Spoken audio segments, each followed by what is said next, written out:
Welcome! Today we're going to go over the 2023 calculus exam. So it's a 90-minute exam. That's an hour and a half. You'll probably see me do this in an hour. So this one was open book, open notes, open tutorial solutions. Full working must be shown on the pages provided. So that was done in class. A pocket calculator or graphics calculator is permitted. Mobile phones, laptops not permitted. Switch phones off. So you'd put your name here, your student number. So let's jump into it. So the first question here talks about taking the partial derivatives with respect to x and with respect to y of this function. So I thought this was fairly easy when I set this, but it turns out that some students had a real hard time with this, and so I would suggest to you just practice a few partial derivatives. I mean, they might seem easy, but well, they can be a little bit difficult and challenging. So practice some. All right, so let's start with practicing this one.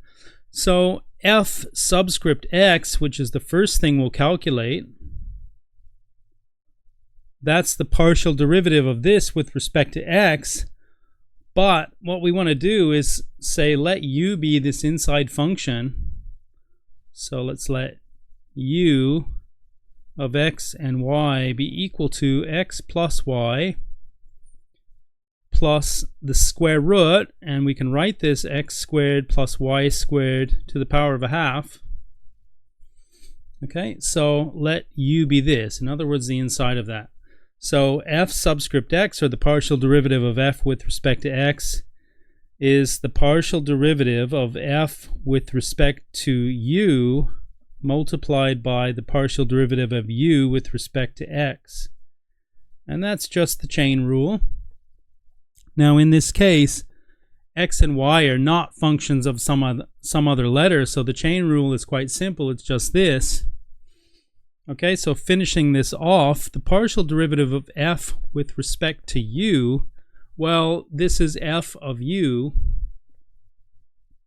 So we just have the partial derivative of log of u with respect to u is 1 on u. And then we have the partial derivative of this with respect to x.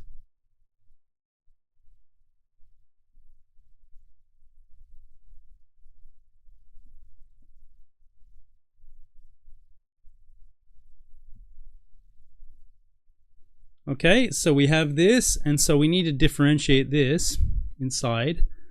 This first little bit is easy. This part requires another chain rule. So we have 1 on u. Now the partial derivative of x with respect to x is 1. Partial derivative of y with respect to x is 0. And then we have the partial derivative with respect to x of x squared plus y squared to the power of a half. Okay, now if you want, you can set this x squared plus y squared out as v.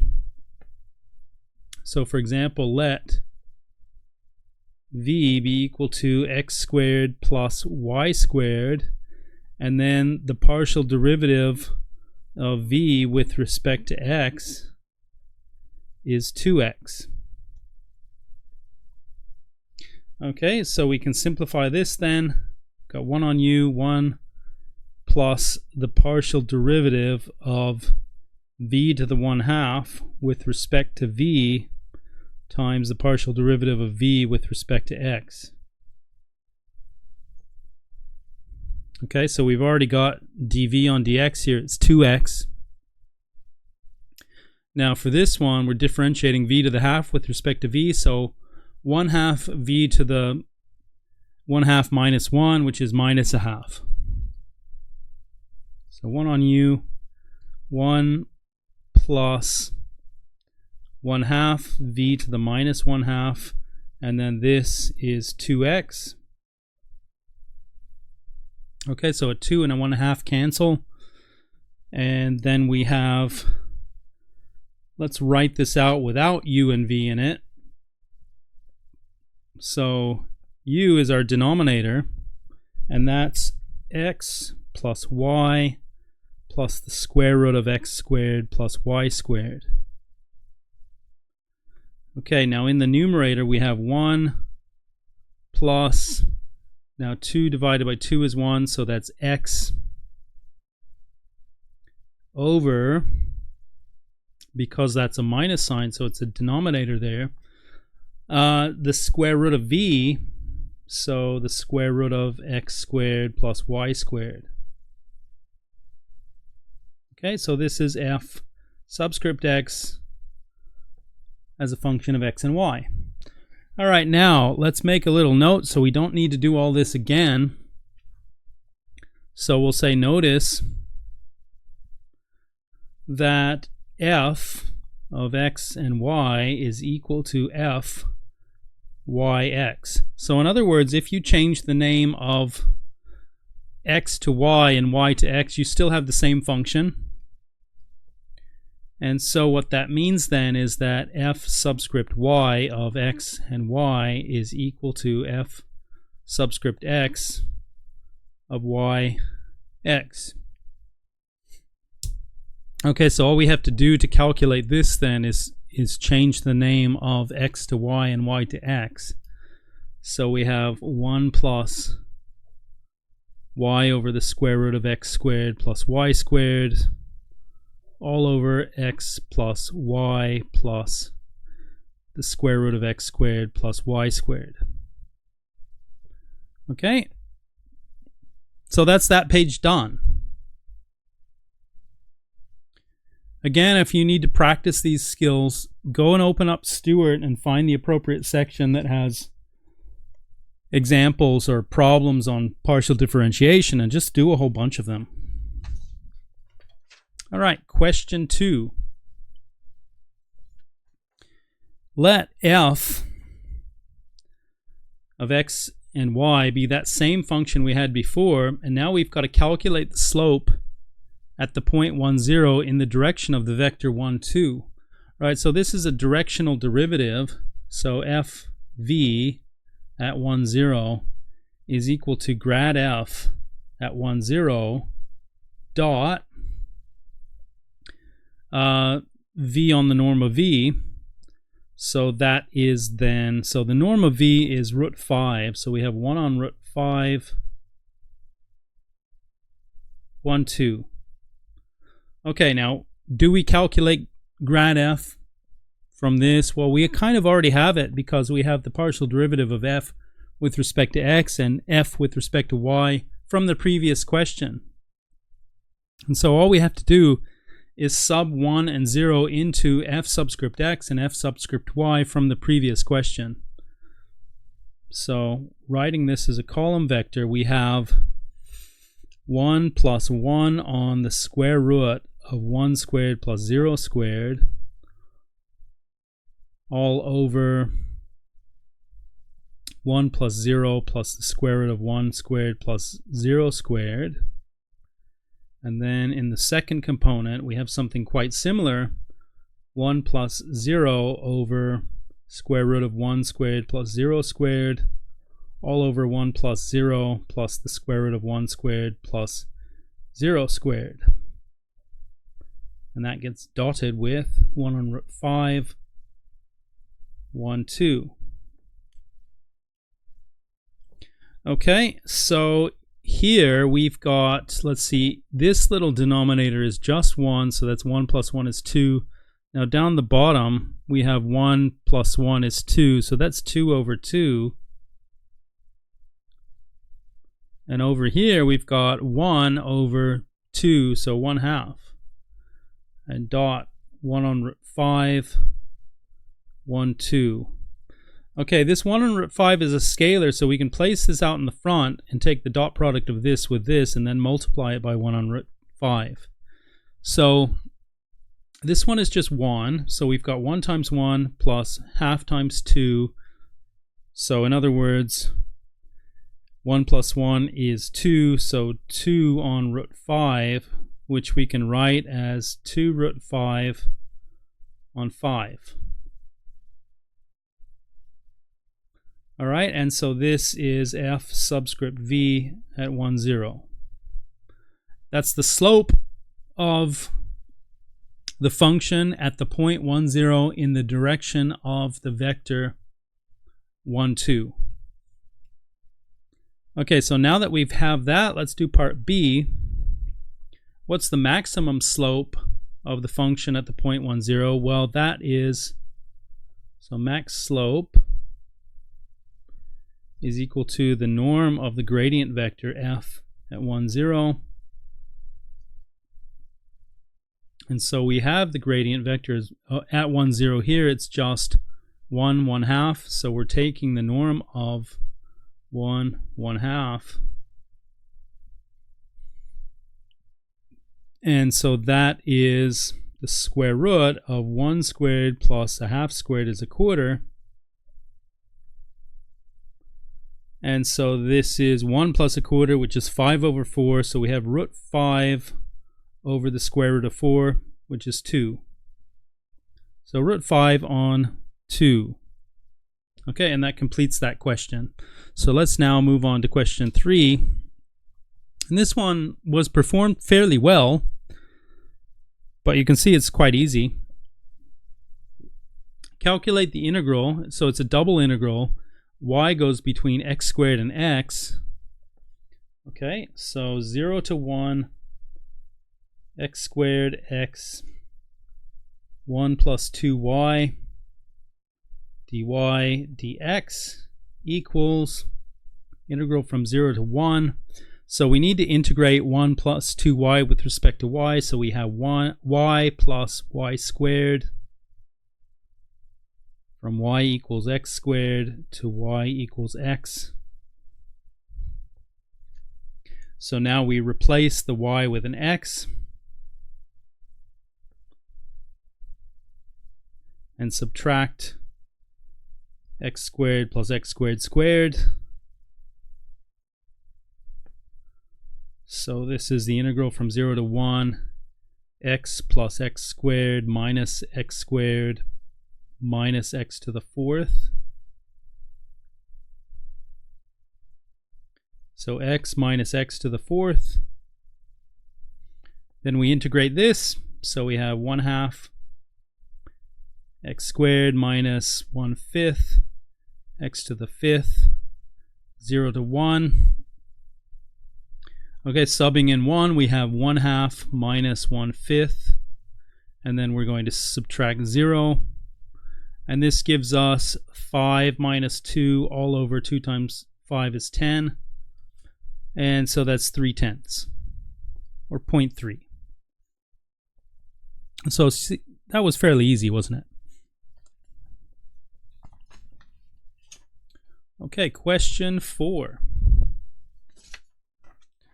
And this is probably one of the harder ones. Consider the vector field f of x, y, this comma this. Okay, so it's quite similar to what we already had, right? So you could potentially use some of what you calculated earlier to do this, but I'll do it from scratch. Okay, show that f is conservative. So what we need to do is show that the partial derivative of py is equal to the partial derivative of qx, so that the difference between those is 0, and hence if I extend this by placing a 0 in the third component, then the curl of the resulting vector would be the 0 vector, and so hence f would be conservative. All right, so let p be equal to 1 plus x on the square root of x squared plus y squared, and q be equal to 1 plus y on the square root of x squared plus y squared. Okay, now p subscript y is the partial derivative of this with respect to y. But the derivative of 1 with respect to y is 0, so what we have then, and x is a constant with respect to differentiating partially with respect to y. So we can write this x partial derivative with respect to y of x squared plus y squared to the minus 1/2. Okay, and so now we need a chain rule here, but you can do this in your head. So we pull down the minus 1/2, so minus 1/2 x, then x squared plus y squared to the minus 1/2 minus another 1 minus 3/2, and then multiplied by the partial derivative with respect to y of the inside function. So we have this. Okay, so continuing, now this partial derivative is 2y, so we can cancel one of the 2's there, and so we've got minus x y x squared plus y squared to the minus 3/2. All right, now if we differentiate q with respect to x partially, well, it's basically the same calculation. So we'll find out that this is q subscript x as well. Okay, so then what we deduce is that curl of 1 plus x over the square root of x squared plus y squared, comma 1 plus y over x squared plus y squared, comma 0 is the 0 vector. So this f is conservative, and hence this f has to be conservative as well.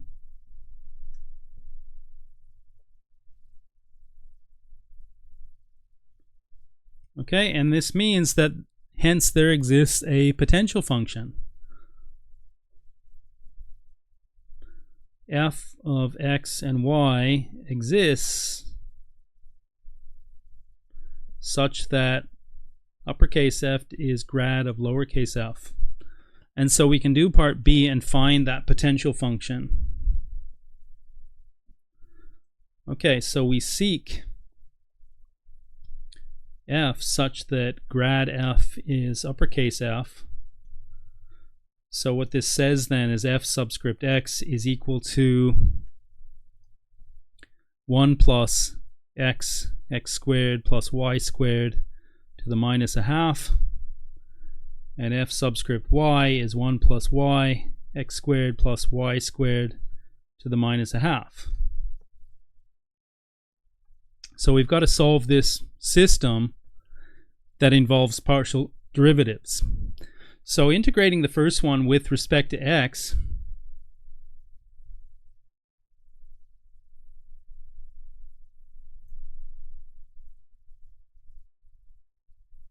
what we have then is f of x and y is equal to x plus the integral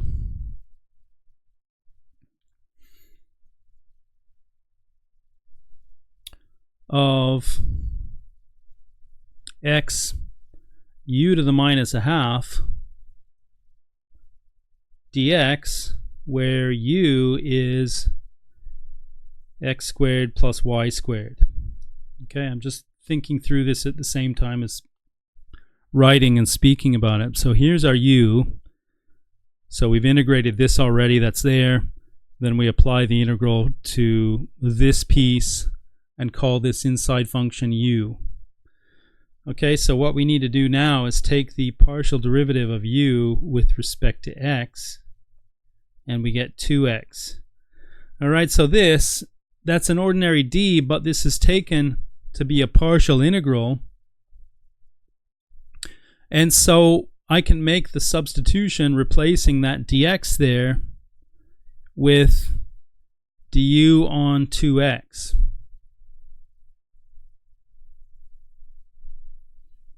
Okay, and we can finish this off here. So we have x plus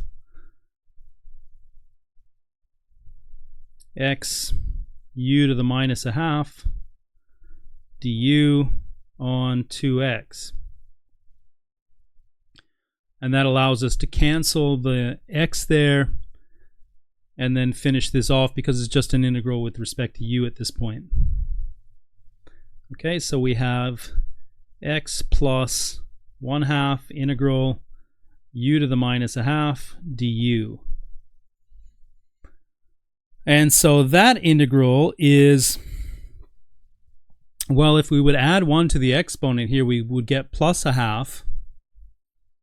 Dividing by the new exponent would make this 1/2 go away. And so we would get f of x and y is equal to x plus u to the 1/2, which is, since u is this, it's x squared plus y squared to the half, and then plus some function g of the other letter. In this case, it's y. All right. So next, what we need to do now is differentiate. So differentiate f with respect to y partially. Okay, so f subscript y is equal to, so derivative of x with respect to y partially is 0. The derivative of this with respect to y partially is 1/2 x squared plus y squared to the minus 1/2 multiplied by 2y, and then we have plus g dash of y. All right, now we've got to match this up with this expression, and you can see, since you can cancel the 2 there, that it matches this part. It just doesn't quite match that 1. So this is equal to 1 plus y x squared plus y squared to the power of minus a half. And so what this tells us, since we can cancel this with this, it tells us that g dash of y is equal to 1. And so integrating that with respect to y, we've got g of y is just y plus a constant, but we don't need that constant. So then we can replace gy with y, and f is x plus y plus the square root of x squared plus y squared.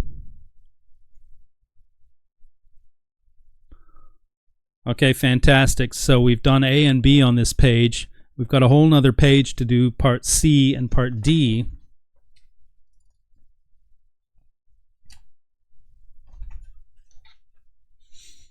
Okay, so continuing, let's look at part C. Now part C asks us, calculate the work done in moving a particle from point 10 to 20 along the path, linear path from 10 to 20 by parametrizing C. All right, well that's fairly easy because that parameterization is just t, 0, where t is between 1 and 2.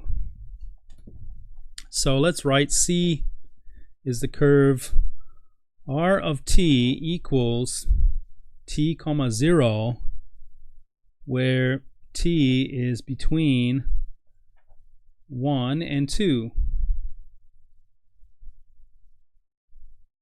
So that when you input 1, you get 1, 0. When you input 2, you get 2, 0. That's a linear path there. Okay, so now what we need is our formula for work done. So work done is the integral over C of f dot dr. And so we can write this as the integral from t equals 1 to t equals 2 f of r of t dot dr on dt dt. All right, well, looking at this, r dash of t is the vector 1, 0. So this will be the vector 1, 0. And for this part, we just have to sub in x is t and y is 0 into the function of f, which is this right here. So I'll tuck this under so we can see that function.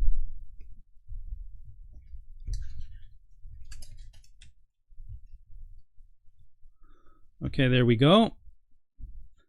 So we have the integral from 1 to 2 of 1 plus t on the square root of t squared plus 0 squared, comma 1 plus 0 over the square root of t squared plus 0 squared. And then we're dotting this with r dash. This is r dash, so 1, 0 dt. So this component here is clearly just 1. This component is t over t plus 1. So 1 plus 1 is 2. So we have the integral from 1 to 2, vector 2 comma 1 dot 1 comma 0 dt. Okay, now taking that dot product, this dot product is 2 times 1 plus 1 times 0, so just 2. And then we just need to finish this off by integrating that 2 and subbing in the 1 and the 2 and taking a difference. So we have 2 times 2 minus 2 times 1, which is 4 minus 2 is 2. Okay, so that's part C done. Now, part D says calculate the work done in moving the particle from 1, 0 to 2, 0 using the fundamental theorem for line integrals. Okay, so the fundamental theorem for line integrals says that the work done, again, f dot dr, but since f is a gradient field, then this is integral of grad f dot dr. Looks like my pen's running out here, so I'll see if I can grab another one. dr. And so this, by the fundamental theorem, says that this is f of b, which in this case is 2, 0, minus f of a, which is 1, 0. All right, so what is lowercase f? What did we find on that previous page? Well, we found it was this. So let's copy that down. So f x and y is x plus y plus the square root of x squared plus y squared. And so this is 2 plus 0 plus the square root of 2 squared plus 0 squared, subtract 1 plus 0 plus the square root of 1 squared plus 0 squared. And so this right here is the square root of 4, which is 2. So 2 plus 2 is 4.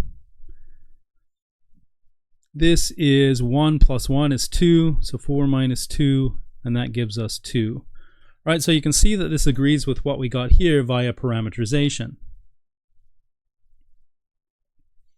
Okay, so that's this question 4 done. So let's move on to question 5.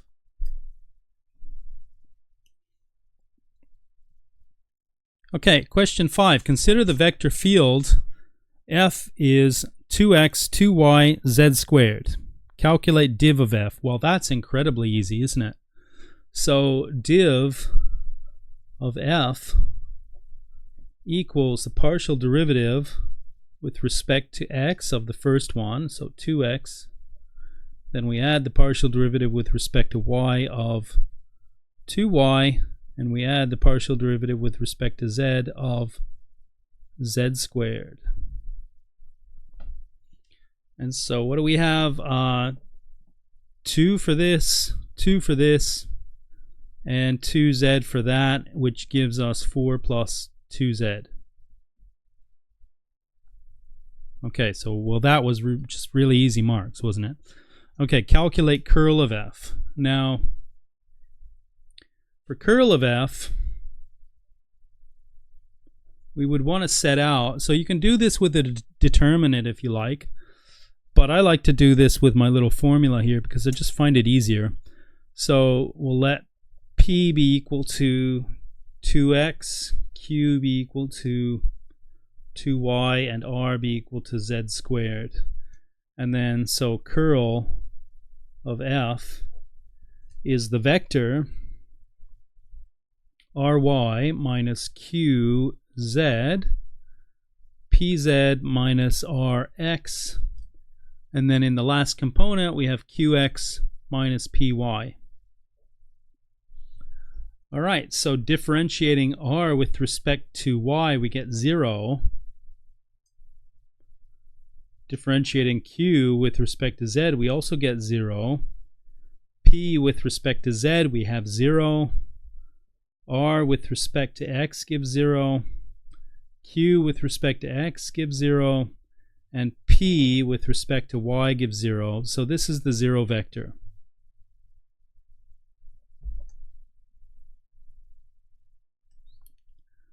Okay, so curl is 0. So that tells us that this is conservative.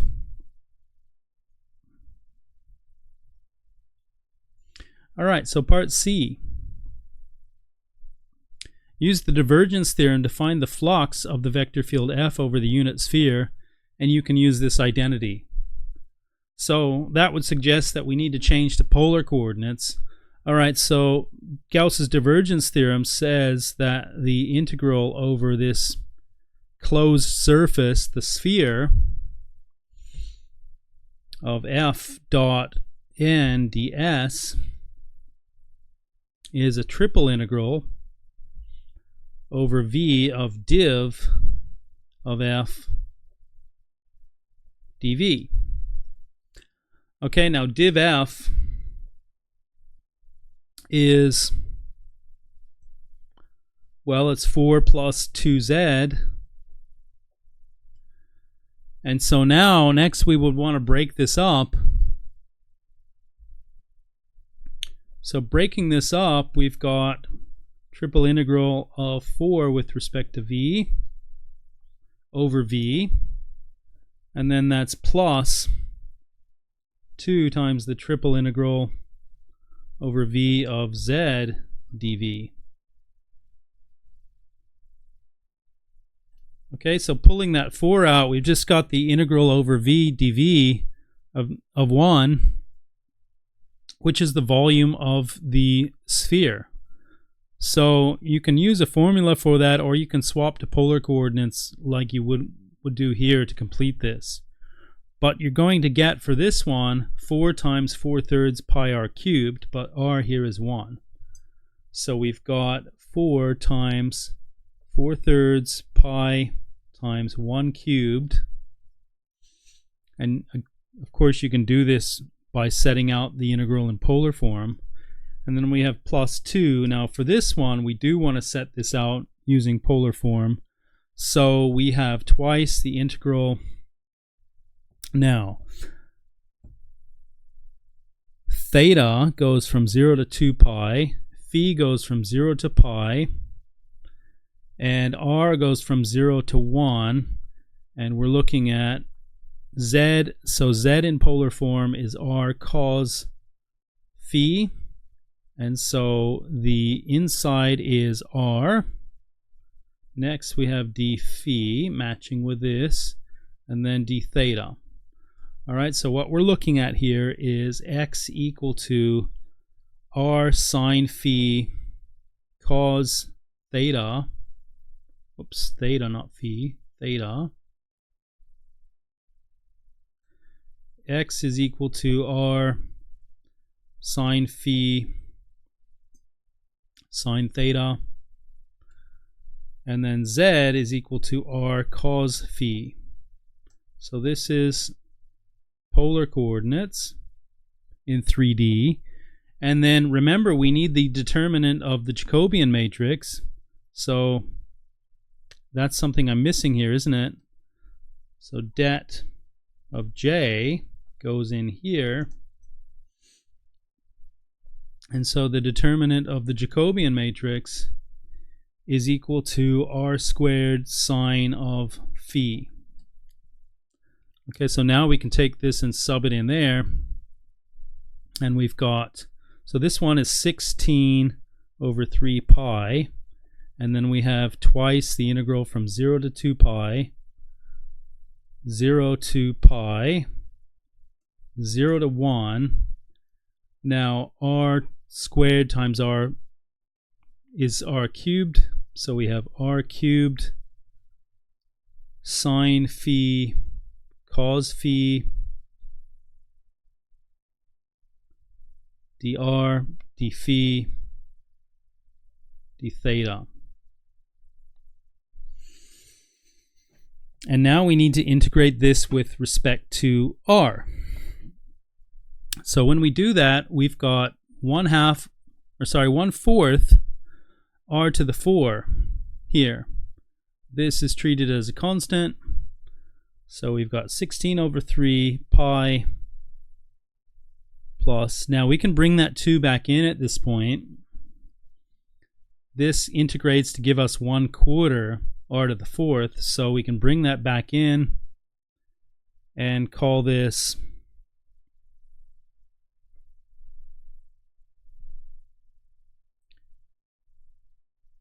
one half, right? Because 2/4 is a half.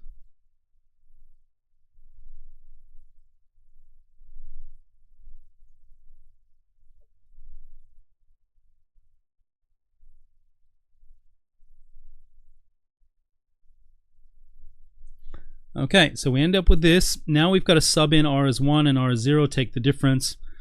But when we sub in 0, this 0 is the whole thing.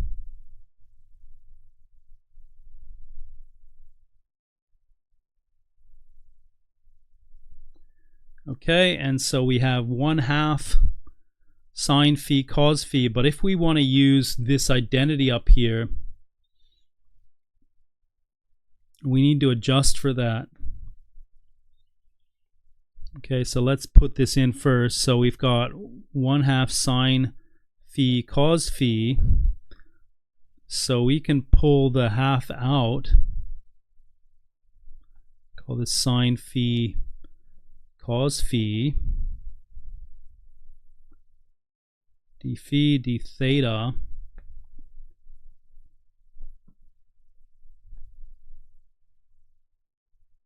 Okay, good. So now up here, let's rearrange this identity. So sine x cos x is 1/2 sine of 2x. So that's what we want to use here. So a half times a half is 1/4. So we have 16/3 pi plus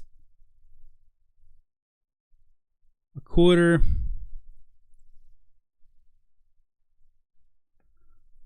integral from 0 to 2 pi integral from 0 to pi of sine of 2 phi d phi d theta.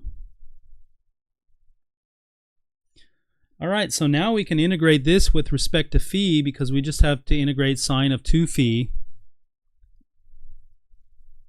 So 16/3 pi plus 1/4 integral from 0 to 2 pi. Now that integral is minus cos, but we can pull this minus out here and put it in front of the 1 on the fraction and put cos of 2 phi. But if we then think about the derivative of this, we would generate an extra 2, so we have to divide by that 2. So turn that 4 down here into an 8.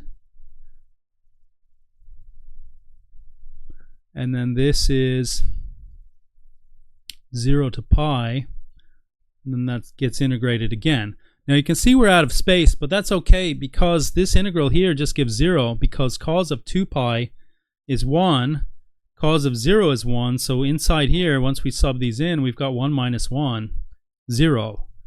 So this is 16 pi on 3 plus 0, which is 16 pi on 3. So we're a little bit short on space there, but you can do it in that little space. Okay? So let's move on now to the last question on this exam, question 6. Consider the vector field f is pq, which is y, 2x. Calculate the partial derivatives of p subscript y, q subscript x, and qx minus qy. All right, well, this is fairly easy. So py is partial derivative with respect to y of y, which is just 1. Qx is the partial derivative with respect to x of 2x. That's 2. And then qx minus py is 2 minus 1, which is 1. Okay, so we've done part A. Incredibly easy. Part B, calculate the dot product f dot dr, where dr is this and f is this. Okay, f dot dr is y comma 2x dot dx dy. So we have y dx plus 2x dy. All right, so that's part B done. Now part C, use Green's theorem to calculate this line integral. So the integral over the curve C taken counterclockwise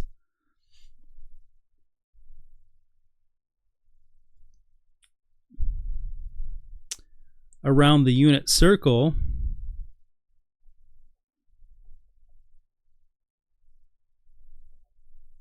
So we want to use what we just have there in reverse. So this is the integral over C of f dot dr, where f is equal to y comma 2x. Now let's sketch a picture here.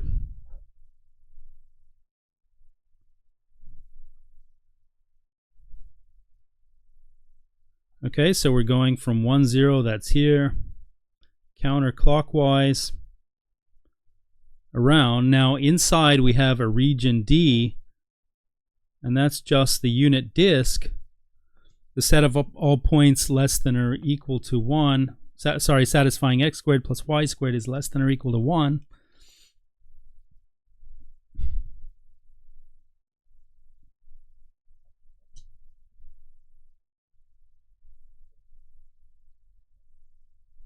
Okay, so the unit disk. Now Green's theorem says that this integral is the double integral over the region D, qx minus py dA. Okay, now qx minus py is just 1. So we have the double integral over D of 1 dA. Now what that is it's just the area in here, right? Just like the triple integral over V of 1 dV is the volume of the unit sphere when the boundary of V is the unit sphere. So it would be the volume within it. So this is the area within here, which we know is pi r squared, or pi times 1 squared. So we should get pi. So now doing this in polar coordinates, we have the integral from 0 to 2 pi, integral from 0 to 1 of 1, and then in polar coordinates this changes to r dr d theta. All right, and so integrating that first part, we've got 1/2 r squared 0 to 1